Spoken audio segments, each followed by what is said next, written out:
hanggang ngayon, totoo pa rin sa kanilang pangakong 1,001 tuwa ang ating mga kapatid na legit dabarkads. Mas sinodo pa nga nila sa kanilang pagiging kapatid ngayong araw ay nagdidiwang na sila ng 1 taong anibersaryo.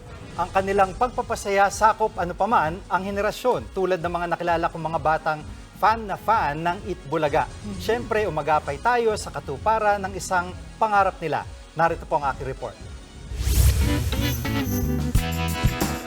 Minsan ka na bang nangarap na makilala sa personal ang iyong mga iniidolong artista? O di naman kaya malaman kung ano ang nangyayari sa likod ng kamera sa tuwing pinapanood mo sila? Yan ang simpleng hiling ng mga nakilala kong chikiting. Payak ang pamumuhay ng magkakapatid na sina Kakay at Fiona. Sa umaga kasama nilang maglaro ang kapitbahay na si Natalie. Pero pagpatak ng tanghaling tapat, oras na para tumutok sa paborito nilang programa, ang Itbulaga. Gusto ko makita po si Bossing Vix Otto po. Siya lang po yung pinaka-favorite ko lang po eh. Kasi po yung yung bata po ako, pinapanood ko po yung Itbulaga. Gusto ko po makita yung mga actors and hosts. Galing sa broken family si Kakay at Fiona kaya madalas nasa pangangalaga sila ni Nanay Feli. Pero makahulugan pala kung bakit sila nanonood ng Itbulaga.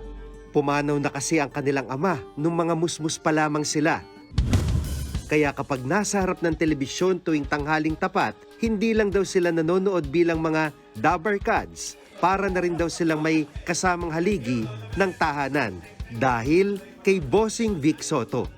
Yung anak ko po, yung tati ko po, yung bago po ako mag 4 years old na po, na po siya. Nawala na po. Pag napapanood ko po si Bossing Dixato po, nawawala po yung lungkot ko at masasayahan po ako. Hindi na po malungkot. Dahil dyan ang munting hiling ng mga chikiting, sagot na namin. Literal na abot kamay na ng mga bata ang kanilang simpleng pangarap.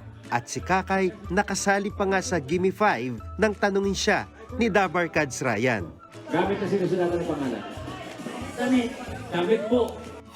Nakapagpa-picture din sila sa iba pang host na sina Maine Mendoza, Atasha Mulak, Riza May Dizon at Karen Aistrup. Pero ang talagang pakay nila ngayon, si Bossing Vic. Nakita ko na po si Vix Otto, kaya po sobrang masaya na po ako. Nakaka-excite po at masaya. Nakita ko na po sila in personal.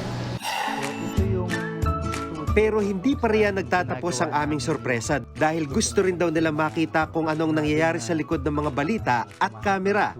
Itabi nyo mga kapatid, ako na!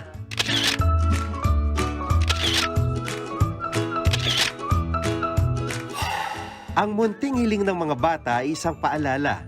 Maliit man o malaki ang ating nais makamit sa buhay, basta't sasamahan ng pag-asa at pagsisikap, walang pangarap ang mailap.